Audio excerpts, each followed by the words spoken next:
So gross domestic product. So gross domestic product (GDP) is the market value of all goods and services produced within a country in a given time period. So it's total production measured by market value of each good. Only new final goods bought by final users are measured, not intermediate goods bought by firms used as inputs in production. So the only final goods are counted. So, for example, with a car, the final car would be counted as part of the GDP, whatever its market value is when it's produced, but nothing in the assembly, like the steel, the tires, the wheels, like anything that goes into manufacturing it, the seats, anything like that, transmission, the engine, that's not counted. It's just the final good. The problem is if they counted everything else, there would be a lot of double counting, so that'd be an issue. So GDP measures total production and total income and total expenditure. So this process continues over and over and over. It repeats itself.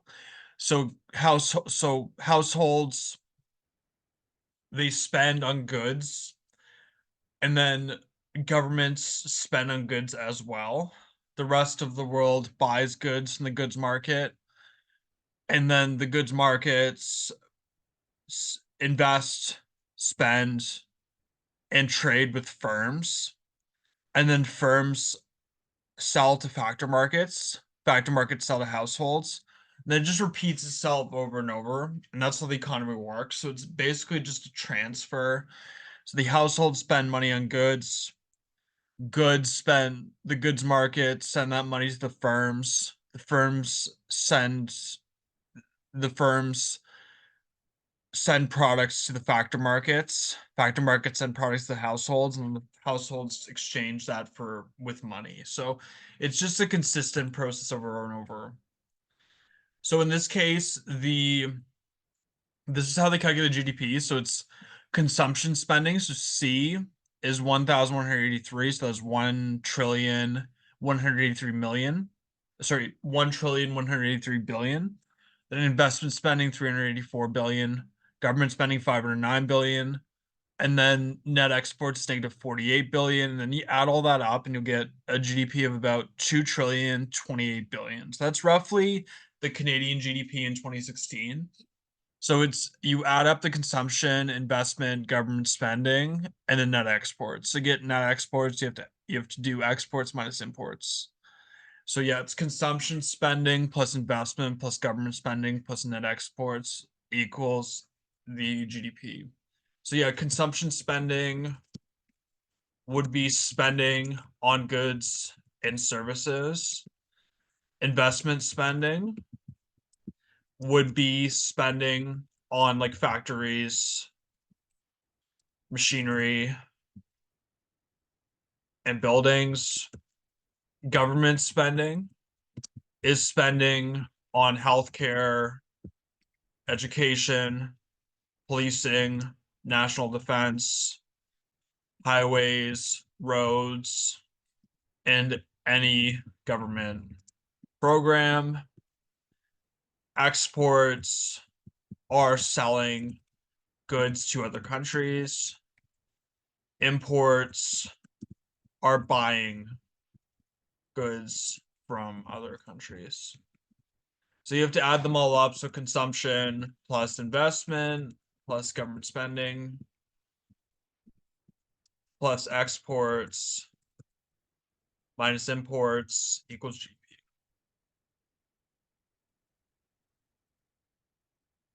So gross domestic product, circular flow of expenditure and income shows four economic sectors: firms, households, government, rest of the world operating in factor markets and goods and service markets. Households sell factor services to firms in return for income. Total household income equals aggregate income. Firms produce goods and services and sell consumption expenditure to household.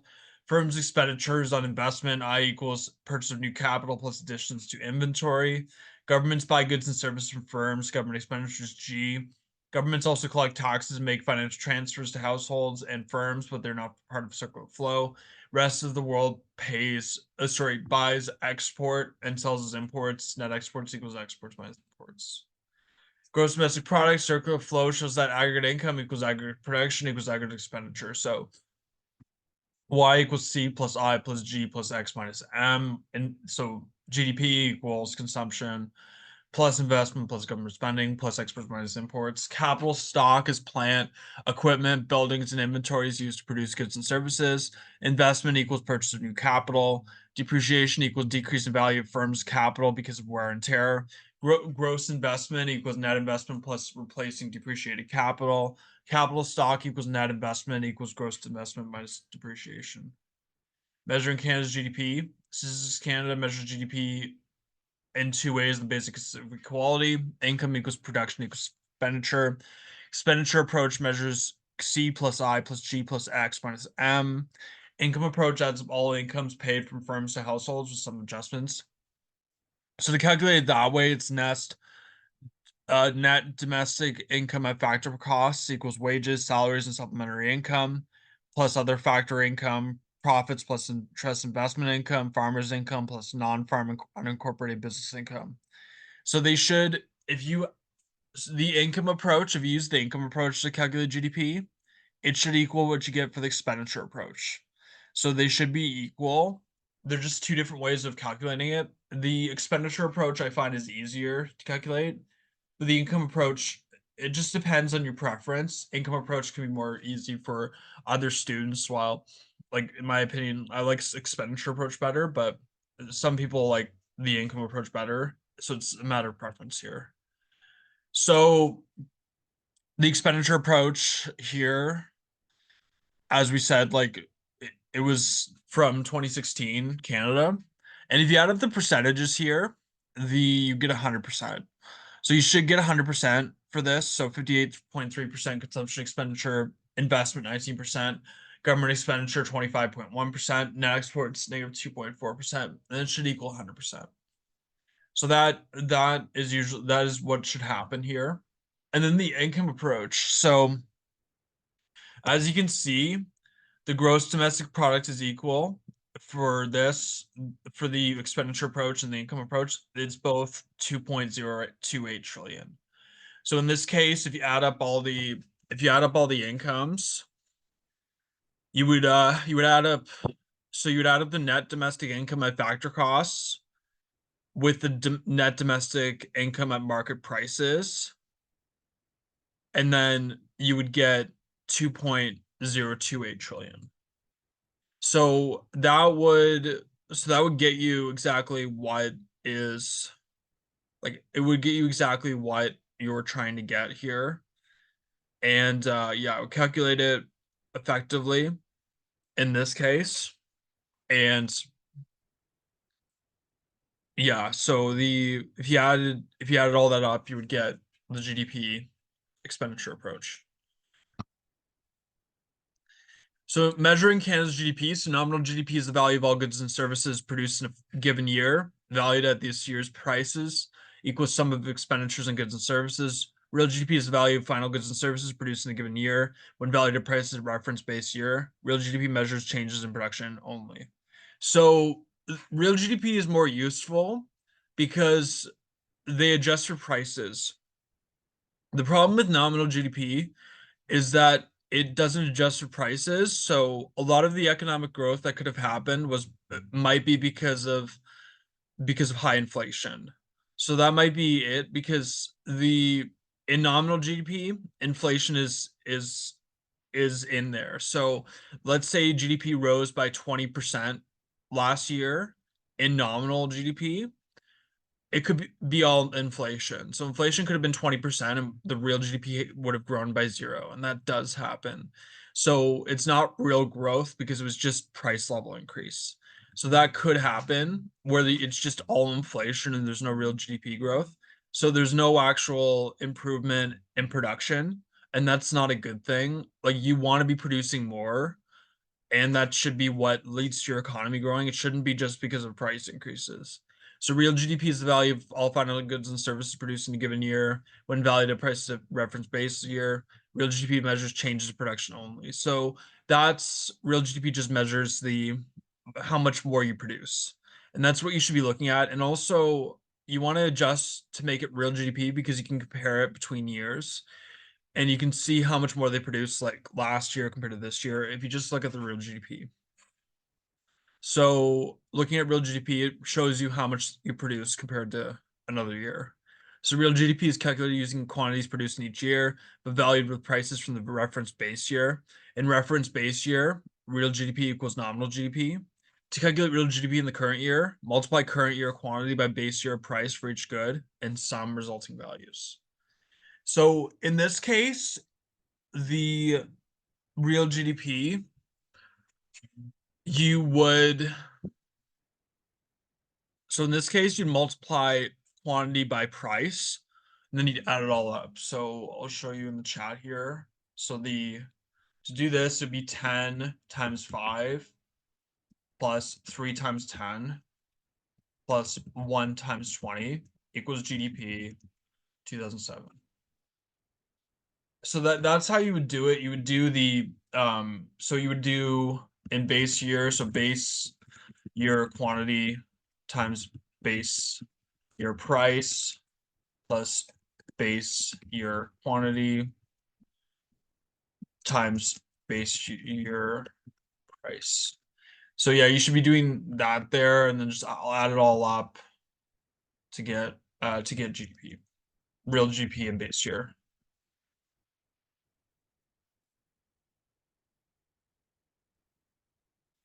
And to make everything real GDP here, to make everything real GDP, the quantities change from year to year, but use base year prices for each year.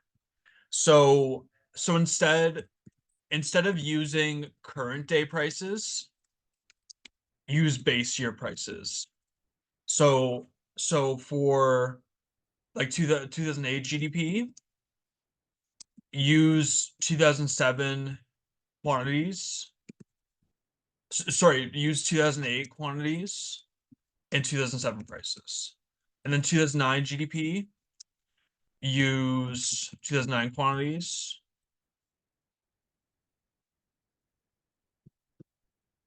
and 2007 prices. So always use the base year prices. Yeah, always use the base year prices. So in 2016 here, the nominal GDP would be 300 because you're using the 2016 prices. So the 2016 prices were used here. So it'd be 4 times 5 plus 2 times 20 plus 6 times 40, you get 300. So that'd be the nominal GDP in 2016 because the prices are 2016 prices. To get real GDP, you would use 2007 prices. So to get the 2016 real GDP, so to get 2016 real GDP, you would use 2007 prices.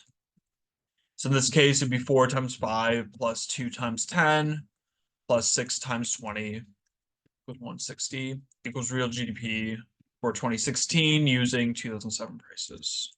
So now you can compare real GDP from 2016 and 2007 because you are using consistent prices for each year, 2007 prices.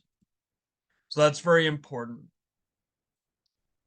So the uses and limitations of real GDP. So real GDP is used to compare standards of living over time and across countries. One method of comparison is real GDP per person, real GDP/population, the value of goods and services enjoyed by the average person. Canada's real GDP per person over time shows growth of potential GDP per person with slowdown after 1960s, as well as fluctuations of real GDP around potential GDP.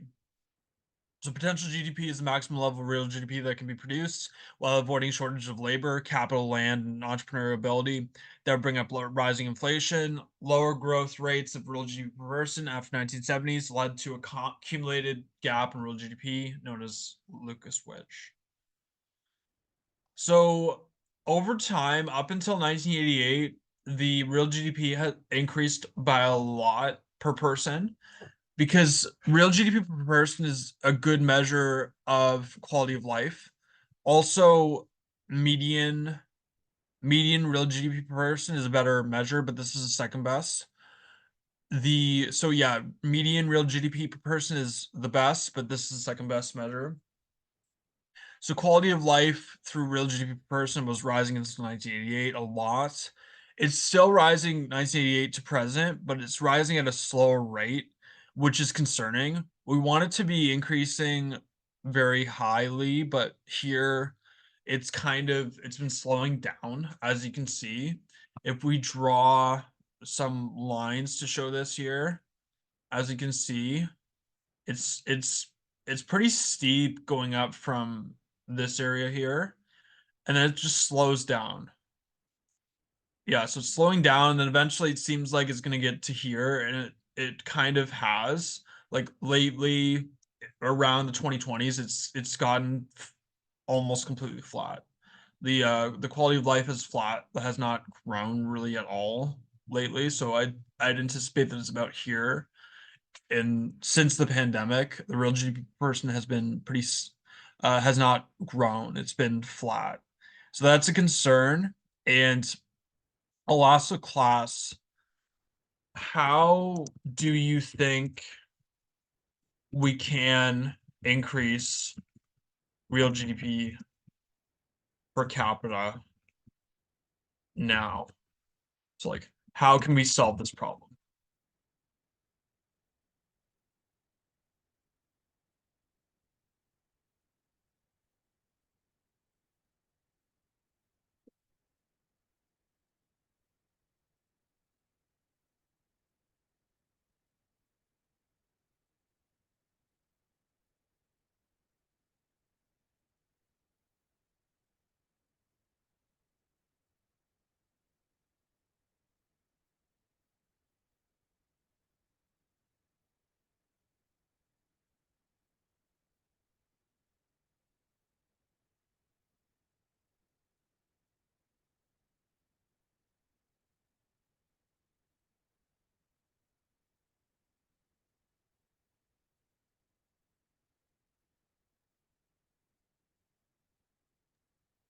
Would like the government investing in technology and education or something help?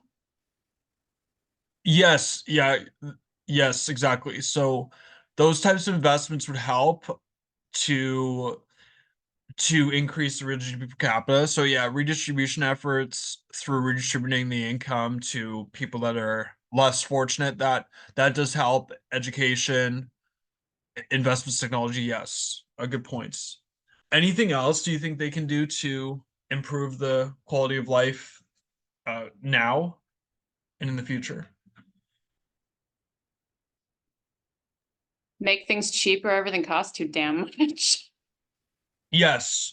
So that's one of the biggest issues that they're facing right now. So the affordability crisis, that is one of the things that would, if they could fix that, that would solve a lot of the problems we're dealing with. So housing, groceries, etc. So that would probably improve real GDP per person. I agree. I'd say that's the number one thing we could do right now, for solving the affordability crisis. But there's a lot of good answers to that too. So yeah, good points on that. Christabel says growing more food for less, so food costs less. Yes, that is definitely something that we could do. So yes, Serena and Christabel provided some good ideas for that. If you can figure out how to produce food for cheaper, produce housing for cheaper, then those are going to be really important things in the future. So the cost of slower growth, the Lucas wedge. So the black line projects the 1960s growth rate of real GDP per person to 2016. The Lucas wedge arises from the slowdown of productivity growth that began during the 1970s. So the cost slowdown is $790,000 per person. So as you can see, it slowed down a lot. If we kept growing at the rate that we're growing up until about 1981, If we kept growing at that rate, if we kept growing from here at the rate as we did before, then we would be a lot more rich now. We'd probably be double where we are. And that would have solved a lot of the crisis that we're dealing with. We wouldn't have a lot of issues with affordability right now if we didn't have this issue. But productivity just has slowed down a lot over a while. So the good question, Christabel. The I believe that a lot of economists have said this. I believe that the problem is our lack of productivity growth. We just haven't been producing. Our productivity has not grown really at all for a long time. So I think that's a big problem we've had. Canada has really relied very on spending, monetary policy like lowering interest rates, printing money, those types of policies, and they don't really lead to productivity growth. It's mostly just printing paper.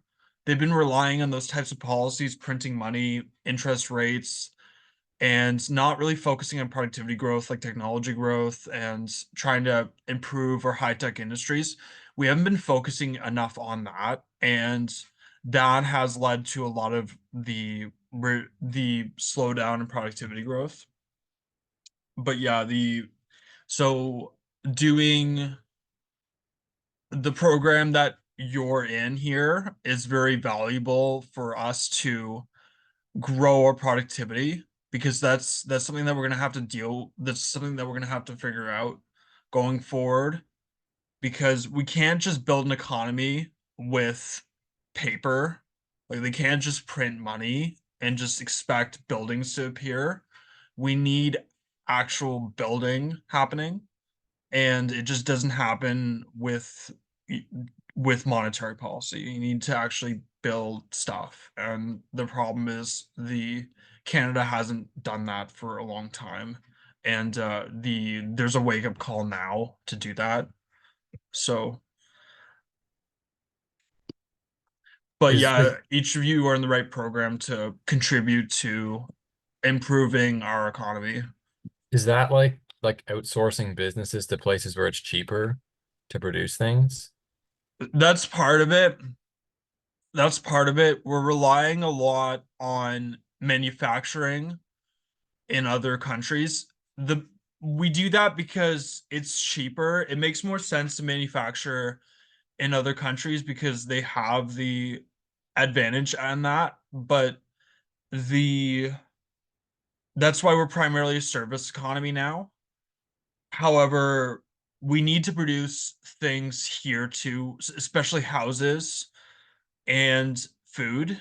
And those are the types of industries that we're likely going to produce more as years go on because there's a real shortage in both right now.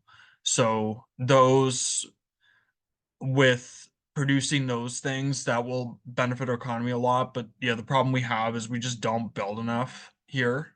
So that's something that we need to focus on, and we need to focus on how to improve productivity. So tools like ChatGPT are very valuable, like AI tools, automation are very useful to improving our productivity, and we need to focus more on those types of industries. And that's why for the assessments in this course, I'm going to allow you to use 20% AI for your assessments you can use up to 20% AI for your assessments, so you can be very creative with using them, and those skills will be very important for jobs going forward to improve our productivity growth in Canada.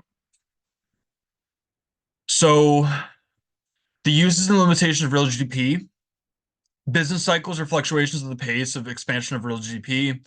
Each cycle has turning points, peak and trough, and two phases: real recession, where GDP decreases for 2 or more consecutive quarters, and expansion when real GDP increases. International comparisons of real GDP per capita are further flawed by currency conversion problems. So using market exchange rates, US real GDP per person is 15 times that of China. So even though we haven't had a lot of productivity growth in Canada and the US in the last 40 years. The quality of life in the US is still 15 times better than China. So China's economy is bigger than the China's economy, some quotes have said that it's bigger than the US altogether. But in terms of per person, the quality of life in the US is 6.5 to 15 times better than China. So if you use purchasing power parity, that that that makes that's a better comparison using purchasing power parity. The US real GDP per person is only 6.5 times China. That's still really good. Excuse me. So the quality of life in the US is 6.5 times better than China. So we can afford 6.5 times more products per person and services, and we have 6.5 times better the quality of life in terms of like medicine, education, product services, etc. So that even though our productivity has not grown as much as we wanted it to, it's still significantly better than a lot of other areas in the world. So over time, so from 2006 to 2018, this has been the business cycle that happened in Canada. So there was a massive recession in 2008 due to the housing crisis. The housing market crashed in the United States, and there was a massive recession that fed into Canada because we were losing a lot of our trading with the US because of the recession, so we couldn't export as much, and that hurt our economy too. Even though we didn't have a housing crisis, we couldn't sell as much to the US because the US didn't have as much money to buy our goods because of the recession, so we went into recession also. But our banking system was still sound back then in Canada because we didn't have the issues with lending that the US did.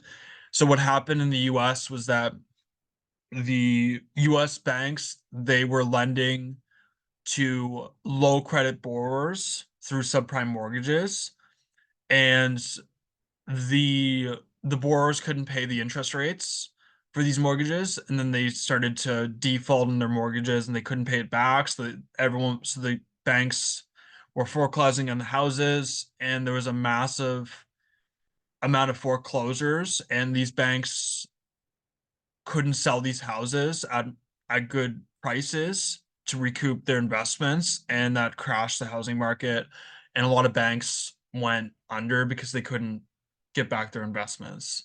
So that was a big problem, and that led to a lot of lessons in the United States through not lending to people that couldn't pay it back. So they learned from that, and now they're a lot more strict on lending practices because of that.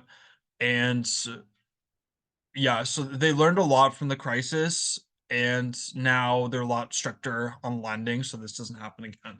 So ever since, the real GDP has increased in Canada over that period.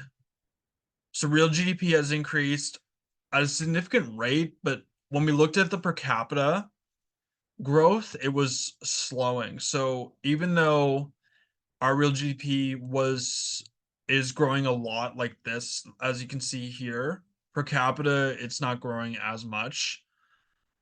And I'll ask the class why. Why do you think per capita GDP, real GDP, is slowing down in growth while real GDP is speeding up in growth?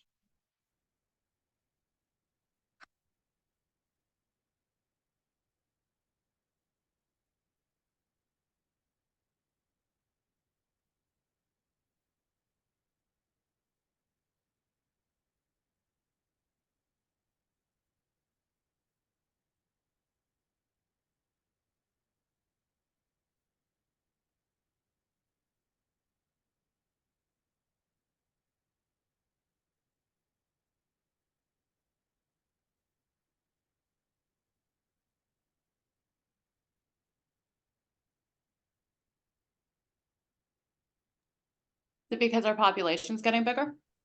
Yes, that's one reason. Excellent, Serena. Yes. So that's one reason. Can anyone think of another reason for that?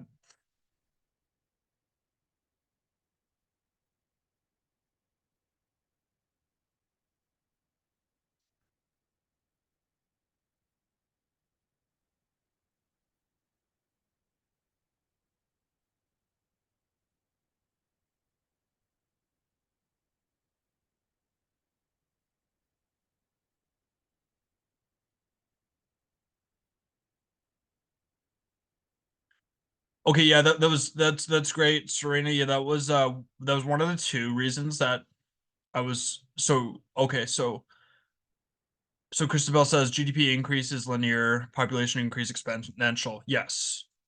Yes. So that's great. Canadian dollar's worth less now.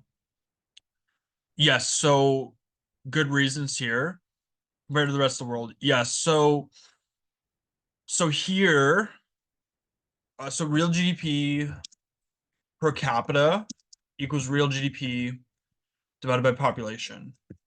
So with that, the so with that, if so if the population grows faster than real GDP, real GDP,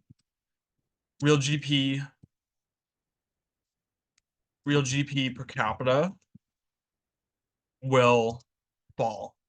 So yeah, if the population grows faster than real GDP per capita will fall. So right now, the real GDP per capita, so the real GDP is growing likely as fast as population growth. So now, based on this, real GDP per capita is stagnant and not growing. So that's a concern. So also that's a real concern because we want real GDP to be growing faster than the population. So like we said, a lot of that most of that has to do with productivity. That's a big problem. Also, the other thing is most of the real GDP gains are going to the richest 1% of incomes. So so based on so this is mostly through stock market returns. So the richest 1% of incomes are generating most of their income through like stock returns primarily.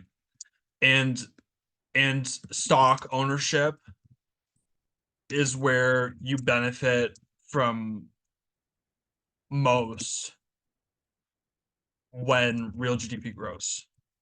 So it's usually through stock ownership. The making wages, you can make a lot of money through wages. So making salaries, wages, you can make a significant amount of money through salaries and wages. So people make, for example, the CEOs, they can make a few million a year on salaries slash wages. But the real money, over 90% of the income that people get in those roles is through stock ownership. So when someone's quoted to be making $20 million a year, that's a lot of money, but it's just the tip of the iceberg because they're probably making a lot more than that on stock ownership.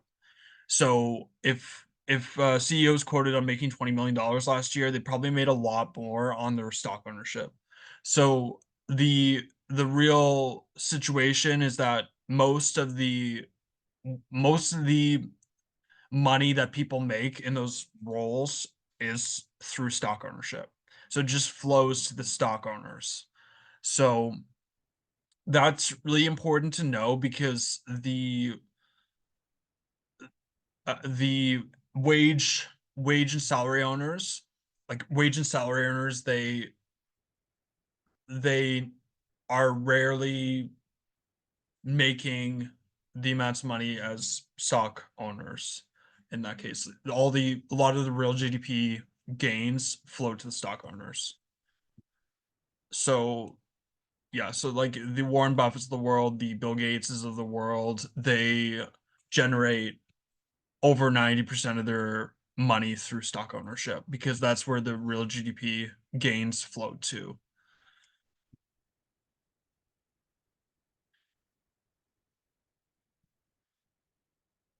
So let's go through this in China here. So two views of real GDP in China.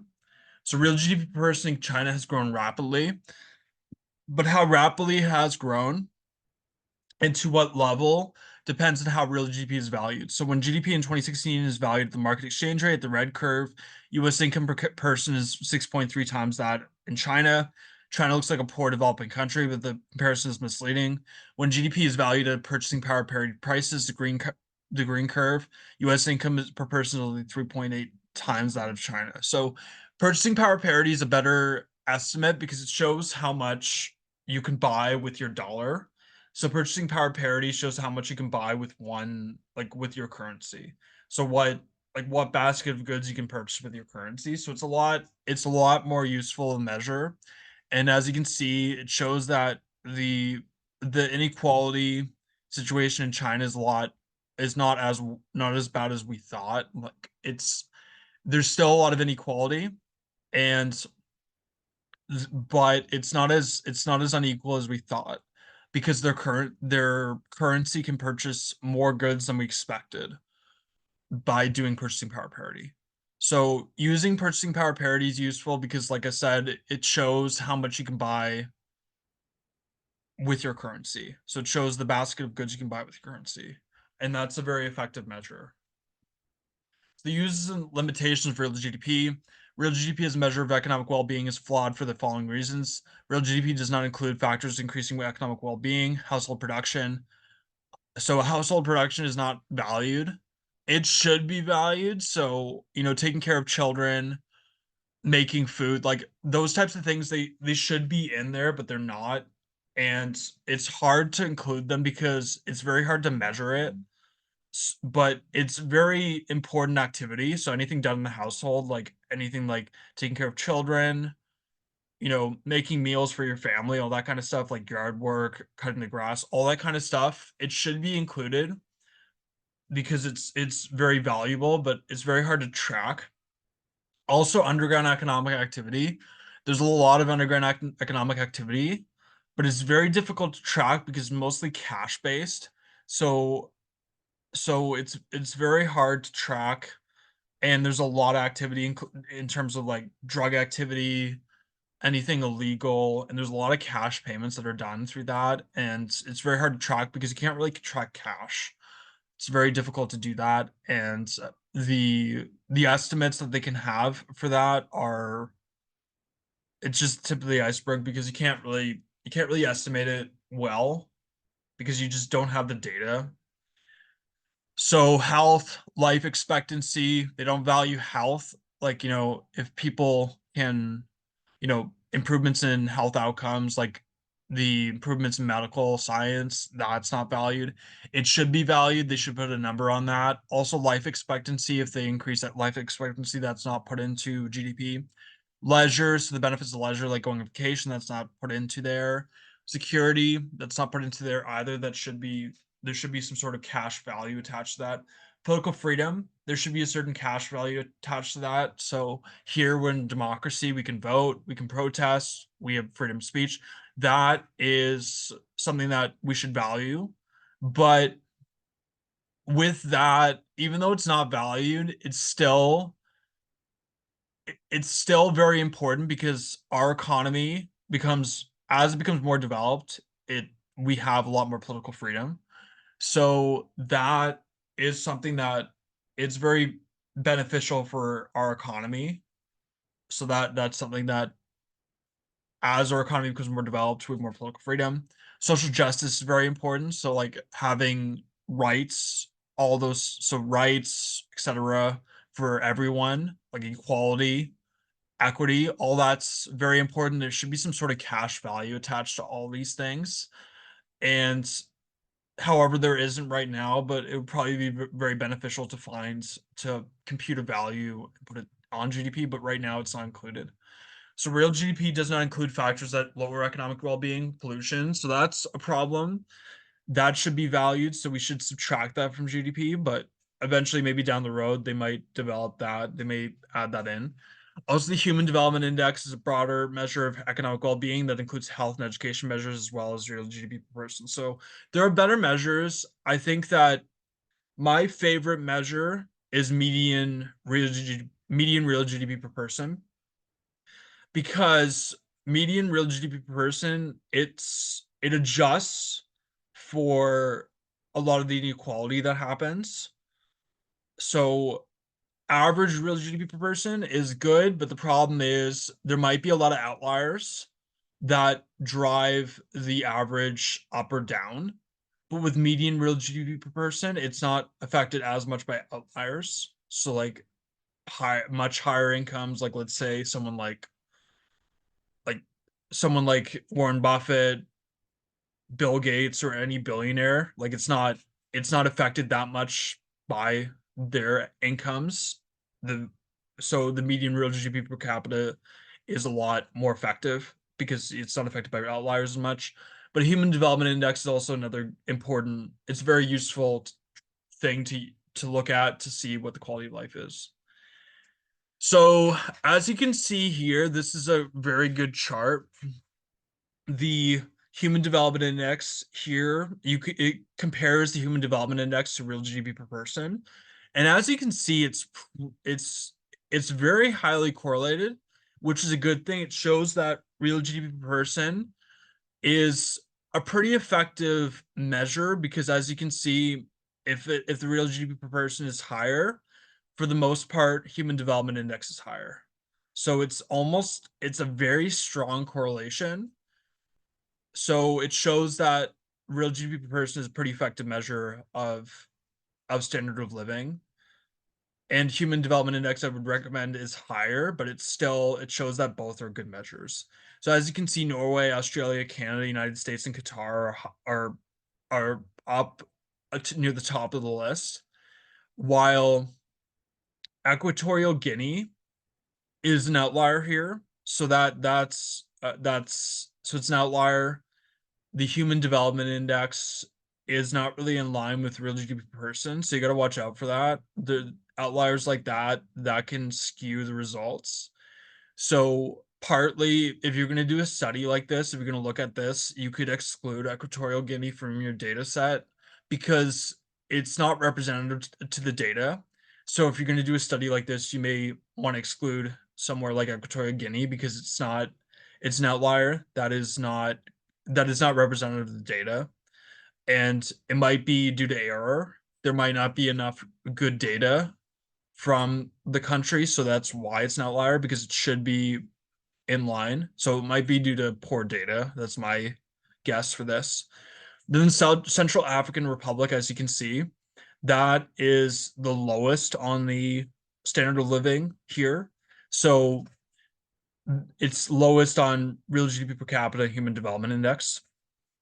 So I'll ask the class here, what are some possible causes of Central African republics low real GDP per person / human development index?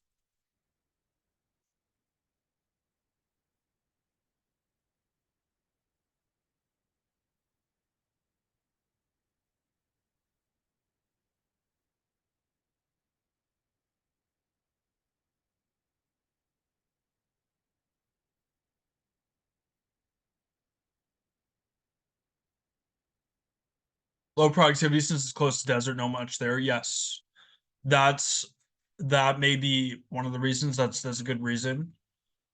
Any other reasons anyone can think of?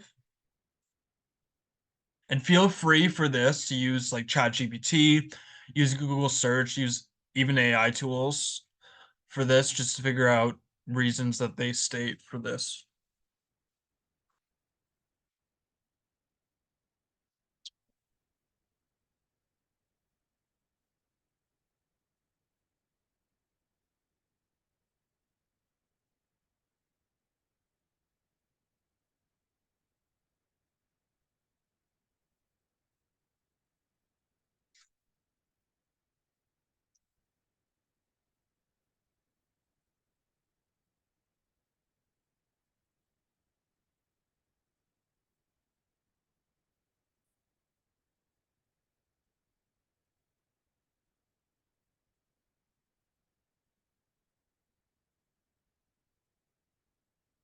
Political instability, yes. That's the main reason for low quality of life.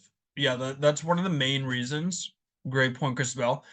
So war, conflict, political instability, corruption, that that can stop, that can reduce productivity the most. So they can have all the resources in the world, they can have all the oil, etc. But if there's conflict and political instability, then their economy will have a low quality of life. So that can that can remove all the benefits they have. If they are resource rich, if they're an effective economy, if there's conflict, war, that will corruption, that will stop all of those things.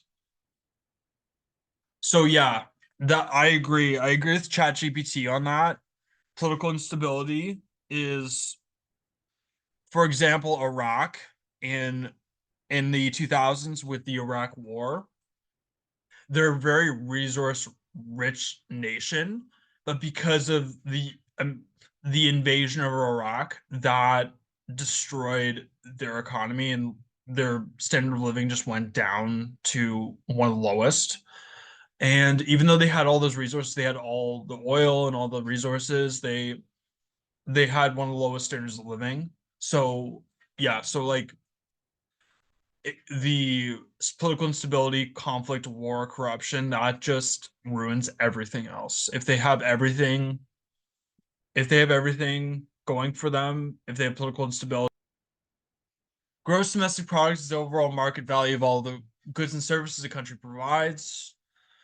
Final goods and services produced within the country's borders. So, like the bicycle, car, plane, Facebook, that's all produced and in the US. So anything final produced in the US, like produced within the country's borders. GDP is a good indicator of the size and health of the economy. GDP measures many things, however, it is not a perfect measure. Economists use this calculation behind the GDP figure to determine who is producing and who's consuming. So yeah, consumer spending plus government spending plus investment spending, which is business spending, plus net exports, gross domestic product. So GDP, high GDP numbers point to positivity in the economy. So low unemployment rates, wage increases, company performance, stock performance. GDP per capita, GDP/population points to performance comparing two countries, used often to measure a country's standard of living. Growth rates, with increases in GDP growth rates, we can determine that the economy increases by a set percentage. So as you can see here, the 1950 to 2013 GDP per capita, over time, it's increased for these areas. Some, like, it goes peaks and valleys. Like during 2008, there was a reduction all worldwide, but there's been growth since, but it hasn't gotten to where it was before yet. So growth rates 1950 to 2013. It's been varied around the world. But yeah, China and India, the per capita GDP has increased substantially. So specifically for China, it's grown significantly during this period. India, it has too, but China during this period a lot more. China's economy began to accelerate in the early 1990s. India's economy has seen little growth compared to China just during that period. China and India both have excessively large populations. Other measurements, GNP. GNP is not very used. Like GNP is not used very often. It's all these citizens in the US across the world. So if there's a US citizen in China, living in China, producing in China, they would be counted. So it's not used very often. They prefer to do GDP, which is within the country's borders. Real GDP is a calculation of gross output of country with adjustment to account for inflation. GDP comparisons made 2+ years apart are normally presented in real GDP figures to account for inflation changes. GDP deflator. So sometimes we use the GDP deflator to measure the economic output, and this adjusts for inflation. So nominal GDP divided by real GDP times 100. Sometimes we use that to adjust for inflation, but I prefer just using real GDP. to show comparison across countries, across years. So with this shows how much inflation has happened since the base year.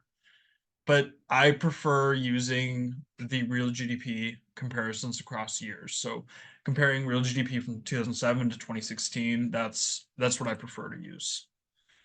Shortcomings. Economists measure consumer confidence on the assumption that the resulting figure says something about progress in public welfare. Political leaders are increasingly expressing dissatisfaction with gross domestic product as a gauge of a nation's success in raising living standards.